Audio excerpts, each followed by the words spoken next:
ایمان پلورونکی شپږدېرشمه برخه.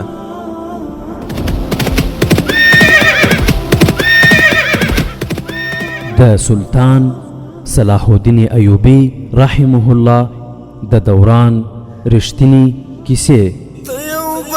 صلاح الدین پر د غزمکارا پیدا کړه، ته یو بل صلاح الدین پر د غزمکارا پیدا کړه. الحمد لله وكفى والصلاة والسلام على رسوله المصطفى اما بعد. اولو خان راکوسو د هغو سپاهیانو مشر له حبشي دیني مشر سره روغبړ وکړ او ورته ویل موږ ستاسې دوستان یو، له مینې سره راغلي او ستاسې مینه به له ځانه سره وړو.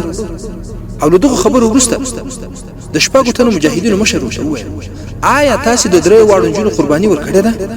دیني مشر په غوسه ځواب ورکړ موږ کومه نجلۍ قرباني کړې نه ده. او ته دا پوښتنه څنګه کوې؟ د مجاهدینو مشر وویل موږ له مصري پوځ نه باغیان یو، موږ ستاسې د هغه پوځ سپاهیان یو چې له مسلمانانو څخه به ستاسې د دیوتاګانو د سپکاوي بدله اخلي. موږ ته ستاسې سړی ویلي وو چې هغوی ځکه ماتې وخوړه چې د نجلۍ قرباني مو ورنه کړای شوه. موږ له رجب سره وو، موږ هغه ته وویل چې درې فرنګۍ نجونې به راوتښتو او د یوې په ځای به درې نجونې قرباني کړو او د دیوتا په نهنګانو به یې وخورو. موږ له ډېر لرې ځایه درې نجونې له ډېرو وعدو سره راوستې او رجب ته مو سپارلې چې هغه دلته راوستې او موږ هم د هغه لیدو ته راغلي چې هغه نجونې قرباني شوي دي او که نه. دغه کیسه علي بن سفیان رحمت الله علیه دوی ته جوړه کړې وه او دوی هم په ډېره ښه طریقه سره دغه کیسه حبشي ته وکړه. حبشي دیني مشر دوه کس هغه وویل رجب له موږ سره بې غیرتي وکړه، هغه نجونې راوستې وې خو د هغه نیت ورته پخپله خراب سوی و. هغه نجونې له دې ځایه وتښتولې خو موږ هغه تېښتې ته پرېنښودو، هغه ته مو پوره سزا ورکړې خو نجونې زموږ له لاسه وتلې. او حبشي مشر دوی ته وویل آیا تاسې به هغه دوه نجونې پیدا کړای شئ؟ د دیوتاګانو غوسه ورځ په ورځ زیاتېږي. د مجاهدینو مشر وویل موږ به خامخا لاره چاره ولټوو، په لږو ورځو کې به دوه نجونې راولو. خو اول موږ رجب ته یارې ورولې، موږ له هغه نه دا پوښتنه کوو چې هغه نجونې چیرې دي. حبشي دیني مشر هغوی ټول له ځانه سره روان کړل خو هلته یو بله منظره وه. یو ځای د خټو پلن او ګرد لوښی ایښی و چې په همدې ډول یو بل لوښی هم چې په سر باندې یو سرپوښ و. دیني مشر له لوښي نه سرپوښ لرې کړ، لاندې لوښي ته یې لاس دننه کړ. کله چې لاس یې راوکېښ په لاس کې د رجب سر او مخ یې هم بالکل روغ رمټ خو سترګې یې نیمې خلاصې وې، خوله یې بنده او سر یې له بدن څخه پرې سوی، له سره یې اوبه څڅېدې او دا کومه دوا وه چې حبشانو په دغه سر باندې وهلې وه چې خراب نه شي. دیني مشر وویل د هغه بدن مو په نهنګانو خوړلی دی، د هغه ملګري مو هم ژوندي ډنډ ته ور وغورځول ځکه چې نهنګان وږي وو. یو مجاهد وویل که موږ ته دا سر راکړئ موږ به نور ملګرو ته وروښیو او هغوی ته به ووایو چې څوک د انګوک د دیوتا سپکاوی کوي دا به یې انجام. مذهبي مشر وویل تاسې دا سر په دې شرط وړای سئ چې سبا تر مرتیوتو د مخه به یې بېرته رارسوي. دا د انګوک د دیوتا ملکیت دی، که بېرته یې را نه وړي نو سرونه به مو له تنو جدا شي. ورونو بالاخره مجاهدین کامیابه شول او د رجب سر یې له ځانه سره راوړ. په درېیمه ورځ د رجب سر د صلاح الدین ایوبي رحمت الله علیه په مخ کې پروت و او صلاح الدین ایوبي رحمت الله علیه په ژور سوچ کې ډوب. د همدې شپې پیښه ده احمد کمال او نجلۍ د هماغه کور په برنډه کې ولیدل چې د استوګنې لپاره ورکړل شوی. په دې کور کې د هغوی شپږ ورځې تېرې سوي وې. په دې دوران کې به نجلۍ احمد کمال ته ویل چې هغه په سملاسي توګه مسلمانېدو ته تیاره ده خو که تاسې راسره واده وکړئ. خو احمد کمال به همدا ځواب ورکاوه لومړی باید دنده سرته ورسوو بیا واده. نجلۍ دوه درې کرتې دا اندېښنه څرګنده کړې وه چې له ما سره به چل کېږي. احمد کمال په دغه کور کې تر دغه وخته پورې هغه له ځانه لرې ساتله. په دې موده کې د نجلۍ له زړه نه ویره طرحه تللې وه او له پوره هوښیارتیا سره یې فکر کولی. په دې شپه هغه او احمد کمال په برنډه کې ویدل.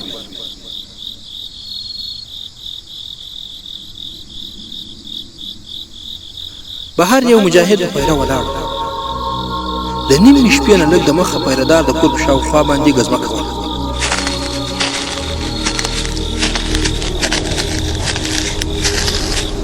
خو په دغه حالت کې ناڅاپه چا د شال لوري له ورمېږ نه ونیو بیا ژر ورته په خوله کې ټوټه وتړله پښې او لاسونه یې هم وختړل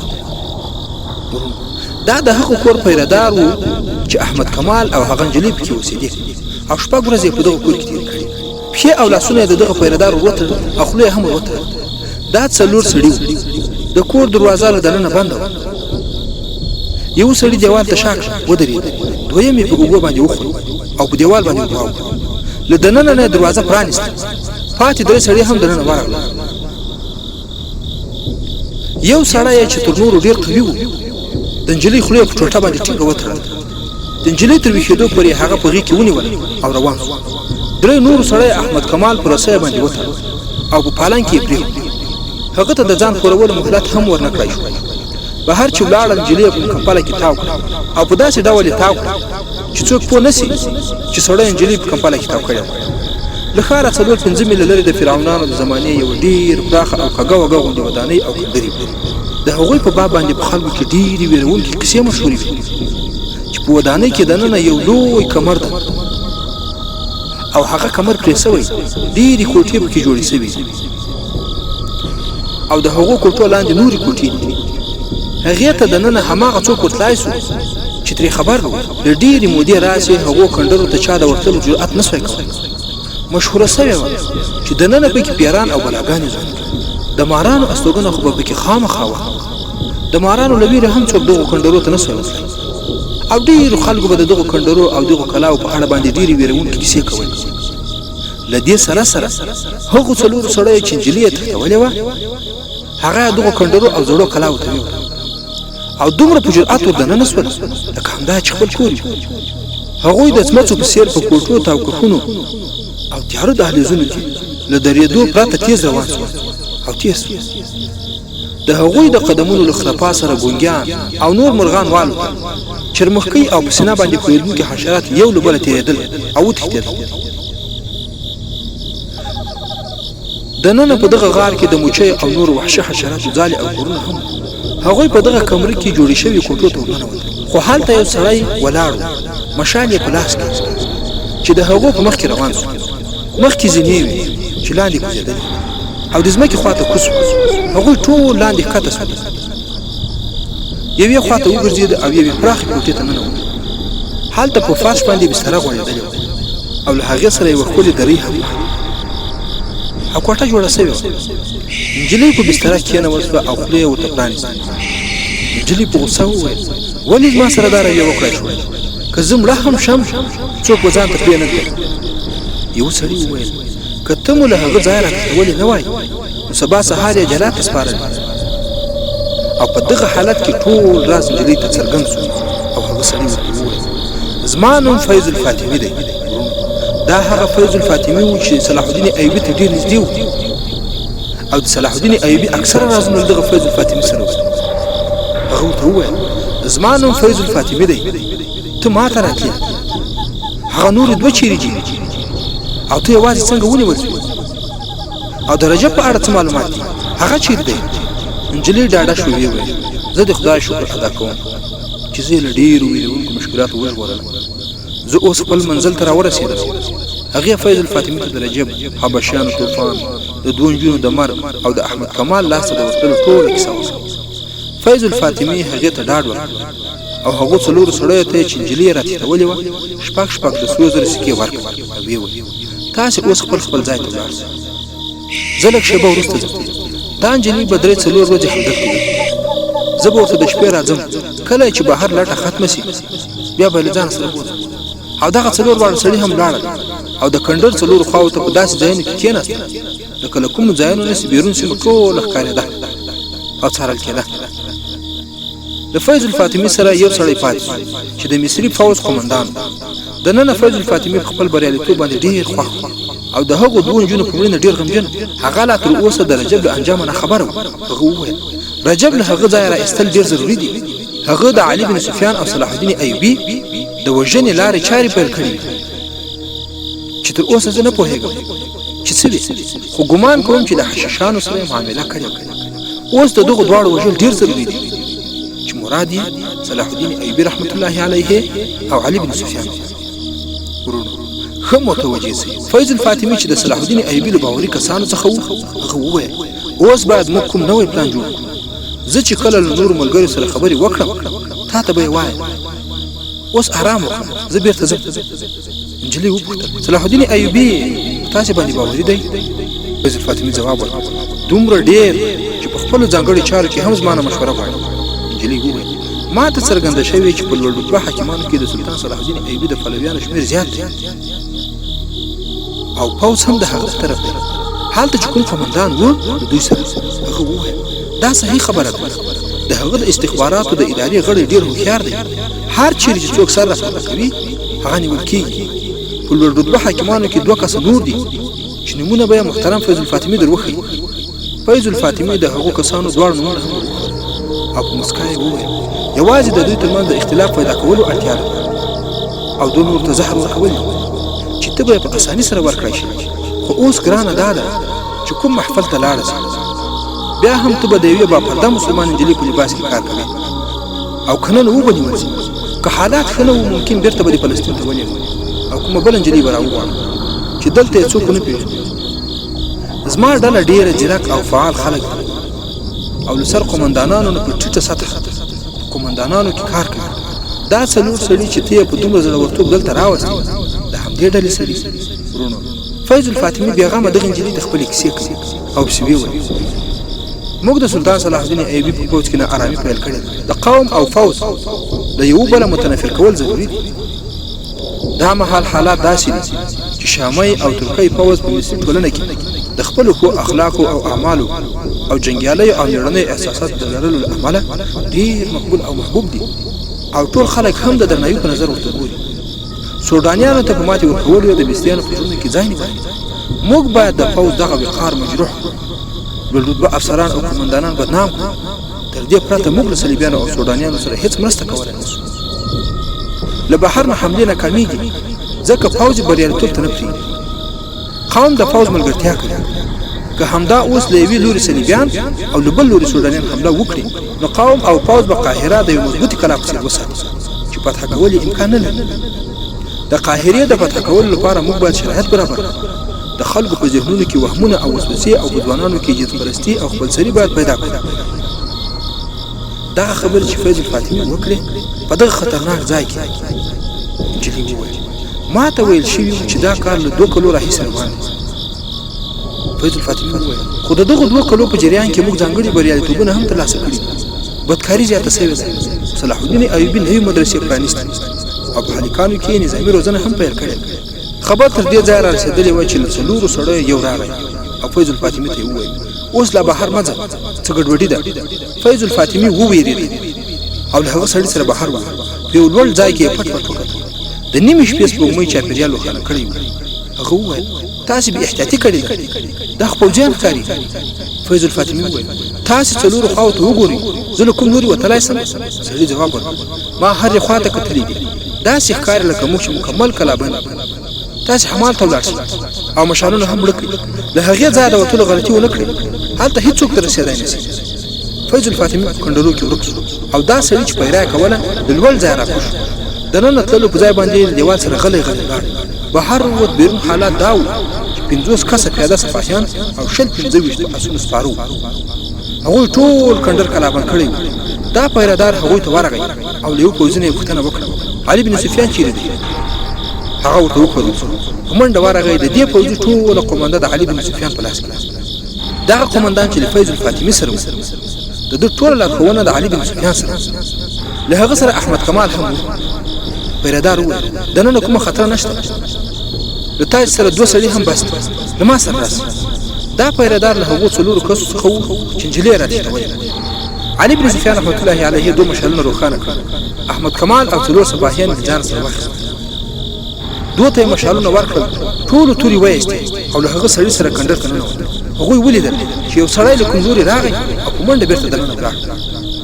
د علي بن سفیان بدرکشي وویل دا د هغوی سړی دی، دننه یې خبر یې و، تاسې ژر راسئ.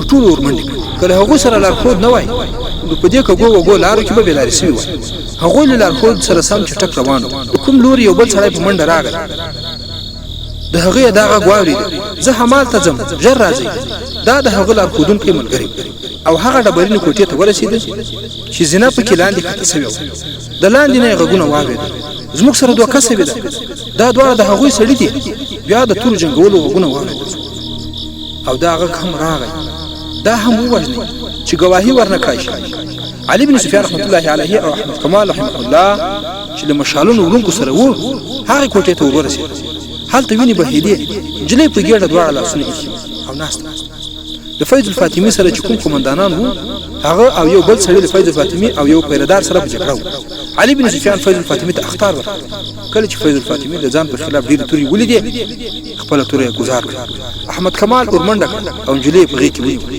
د هغې ګډه چې سوي احمد کمال په فرش باندې لغړېدلې بسترې نه څادر راپورته او د جلې ګډه یې پریوته او علي بن سفيان ته وویل ما ته اجازه راکړه دا بهر وباسم علي بن سفيان ورته اجازه ورکړه احمد کمال جلی په لاسونو کې راپورته ډېر په تکلیف بیا هم مسکی شو او احمد کمال ته وویل ما خپل مسؤلیت سرته ورساو او تاسو مجرمان مې ونیول ورونو د علي بن سفيان رحمت الله عليه استخباراتي زیور دلته هم څرګند شو چې اوس به تفصیل واورو چې دا څنګه کیسه فیض الفاطمی او دنجلی له اغوا کوونکو څلور کسان دوی ونیول دوه نور سړي او یو قومندان چې د فیض الفاطمی سره وو د علي بن سفيان رحمت الله عليه سره دا یو ډرامه چې د فیض الفاطمی د بالفعل نیولو لپاره عملي کړای شو سلطان صلاح الدین ایوبي رحمت الله عليه وخت نجلۍ پوره مرسته وکړه خو په دغه مرسته کې ټپي هم شو دا ډرامه داسې جوړه کړای شوې وه چې نجلۍ نه یې هغه پټ کلمات زده کړل چې د جاسوسانو ډلې به د یو بل د پیژندلو لپاره کارول نجلۍ دا هم ویلي وو چې فیض الفاطمی ته باید ورغلی وای علي بن سفيان خپل درې جراح جاسوسان استعمال چې دا یو د قومندان پر رتبه کې هغه ته هغه پټي رمزي کلمې ورخودي چې ځان کې فیض الفاطمی ته ورسېد او هغه ته وایي چې د درې نجونو څخه یو دلته راغلی خو هغه په پلاني کور کې بندي ده چې له هغې ځایه را ایستل کېدای هم سي هغه ته دا هم ویل سوي چې فیض الفاطمی ته د رجب له خوا نه په دروغو پیغام هم ورسېد چې دا نجلۍ وژغوري او خپل کارونه چټک کړي د علي بن سفيان رحمت الله عليه جاسوسانو په درې ورځو کې فیض الفاطمی ته ځانونه ورسول او هغه ته ثابته کړه چې د دغه زمینی ډلې غړي دي د فیض الفاطمی سره دا ویره هم وه څرنګه چې نجلۍ بندي وه هسې نه چې د تحقیقاتو په جریان کې ونه وایي چې فیض الفاطمی د ډلې سړی دی د فیض الفاطمی لپاره د خپل ځان ژغورنه هم ډېره ضروري وه د دې امله یې د نجلۍ د تښتونې پروګرام جوړ کړ او په پلان کې قومندان هم له ځانه سره شریک کړ د علي بن سفيان ورلېږلو دوه سړیو او دوه خپلو ملګرو ته د نجلۍ د تښتونې چاره وسپارله چې هغوی باید نجلۍ وتښتوي او کندرو ته یې ورسوي دا کندر یې هغوی له یوې مودې راسې خپل پټ مرکز ټاکلی احمد کمال او نجلۍ ته وویل شول چې هغوی به په برنډه کې مړه کېږي د شپې به نجلۍ تښتول کېږي چې احمد کمال به یې د مخنیوي هڅه نه کوي هر وخت به له کوره یو تن پیردار د باندې وي او پیره به یې راوله په دې شپه چې کوم سړی پیردار و هغه صفاهي نه بلکې د علي بن سفيان د استخباراتو د ادارې غړی هغه ته پته وه چې نن شپه پرې حمله کېږي یرغل کوونکي د علي بن سفيان د ادارې سړي وو که د فیض الفاطمی سړي وای نو په خنجر به یې وهلی وو او دا پیردار به یې وژلی خیر فیض الفاطمی او قومندان په هغه شپه کندر ته لاړل په ټاکلي وخت په څوکیدار حمله وسوه په دیوال ور واوښتل دا مهال احمد کمال ویښ هغه ولیده چې نجلۍ پورته کړای شوه خو سترګې یې بندې کړې او څومره هغه مهال یې ټوپونه او زورونه پیل کړل چې په رسۍ یې تړل سوي نجلۍ هم کندر ته ورسوله دا ډرامه ځکه عملي کړای شوه چې فیض الفاطمی د تښتونې پروګرام جوړ کړی و او په تښتونکو کې خپل دوه سړي شریک کړي وه هغوی ته یې باید دا څرګنده کړې وای چې رښتیاني تښتونه ده او څه بل چل او دوکه نشته خو دا چل او ډرامه دومره رښتینې وه چې تر پایه پورې پرې چا شک ونه کړ د تښتونې څخه وروسته علي بن سفيان د خپلو ملګرو سره هغه کور ته راغی چې احمد کمال او نجلۍ پکې وه نجلۍ خو تښتول سوې وه او په هغوی کې دوه کسه د علي بن سفيان هم وه علي بن سفيان راغی او احمد کمال یې خلاص کړ خو په دې شیبه کې پیاده او سپاره عسکر تیار وو له لږ ځنډ وروسته د کندر په لور روان شول او کلابندي کې وساتل هغوی تر ټولو لومړی د علي بن سفيان رحمت الله عليه یو سړی ولید چې ورغی او فیض الفاطمي ته خبر ورکړ هغه یې را بهر کړ او کلابندي یې ور وکړه او مشوره یې ورکړه چې بیرته دې هماغه کوټې ته ولاړ سي. فیض الفاطمي یې بیرته ولېږه او هماغه سړی پخپله بهر او علي بن سفیان او احمد کمال یې دننه بوتلل. دا د هغه سړي هوښیارتیا وه چې فیض الفاطمي یې پخپله کوټه کې پټېدلو ته قانع کړ. که هغه د کنډرو په کږو وږو دهلیزو او کوټو کې ځان پټ کړی وای نو بیا یې نیول اسان کار نه و. کندر ډېر پراخ او پیچلی و، بهر خو سپوږمۍ وه ولې دننه بیا توره شپه وه. که په تیاره کې تعقیبېدای نو په خپلو کې د ټکر امکان موجود و چې وژنه هم رامنځته کېدای سوه. بیخي په وروستیو شېبو کې فیض الفاطمي پوه شو چې قومندان او دوه سړي د هغه ملګري نه دي بلکې په چل یې دلته راوستي دي. نجلۍ هم یوه غلطي وکړه چې له خولې نه یې داسې کلمې ووتلې چې له هغې نه څرګندېده چې هغه په دې کار کې لاس لري. د فیض الفاطمي دوه ملګرو ځانونه ورسول او دسیسه هم رسوا سوه او جګړه پیل شوه. فیض الفاطمي د تورې په څوکه نجلۍ په نس کې ووهل او نس یې ورڅیرې کړ، خو هغه نجلۍ په دې خاطر باندې وژل غوښتل چې په هغه باندې بیا شهیدي ورنه کړي. فیض الفاطمي او د هغه ملګري زندان ته ولېږل. علي بن سفیان درې واړه جلا جلا بندیان کړل او درې واړو ته یې د رجب سر وښود او ویې ویل د خپل ملګري پای ته وګورئ. که تاسې دا هیله لرئ چې تاسې ته به ژر سزا درکړل شي نو دا خیال مو له دماغو نه وباسئ. تر څو چې خپله ډله ونه ښیي تاسې به مې په چکر شکنجه کې تړلي، نه به مو ژوند ته پرېږدم او نه به مو وژنم. دی هم دلته تر تحقیقاتو لاندې و او هلته د نجلۍ روغتیایي حالت هم ښه نه و. طبیبانو او جراحانو د هغې د بچ کولو مکمل کوښښ وکړ خو د هغې د پرې شویو کولمو علاج ونه شو. هغه بیا هم ډاډه وه لکه چې له خپل وژونکي زخم یې بې پروا وي. د هغې یوازې یوه غوښتنه وه چې احمد کمال دې راسره ناست و.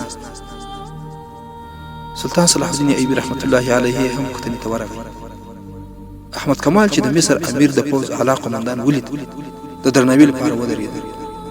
نجلۍ له لاسه ونیو، له ځانه سره یې کېنول. احمد کمال د صلاح الدین ایوبي په شتوالي کې کېناستلی نه شو تر هغې چې سلطان صلاح الدین ایوبي ورته د نجلۍ سره د ناستې اجازه ورکړه. سلطان صلاح الدین ایوبي رحمت الله علیه د نجلۍ په سر باندې لاس راکش کړ او په مهربانۍ ورته د روغتیا دعا وکړه. په درېیمه شپه احمد کمال رحمت الله علیه د نجلۍ سر ته ناست و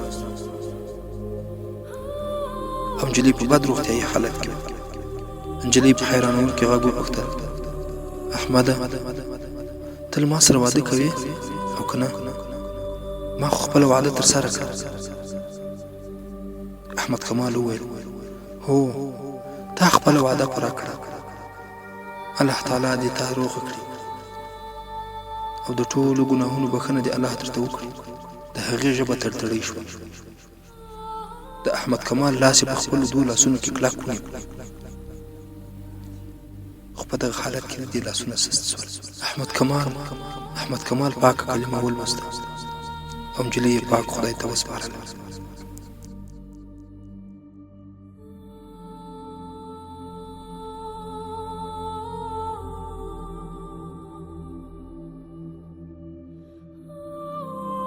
په سبا ورځ نجلۍ د سلطان صلاح الدین ایوبي رحمت الله علیه په امر د مسلمانانو په هدیره کې خاورو ته وسپارل شوه. فیض الفاطمي او د هغه ملګریو یوازې 2 ورځې زجرونه وزغمل او د خپلې ډلې وګړي یې وښودل چې هغوی هم ونیول شول. مراکشي تاریخ لیکونکي اسد الاسد سلطان صلاح الدین ایوبي رحمت الله علیه د یو کاتب په حواله لیکلي دي چې کله سلطان صلاح الدین ایوبي رحمت الله علیه د فیض الفاطمي د اعدام کولو فرمان لاسلیک کړ نو په چیغو باندې زړلی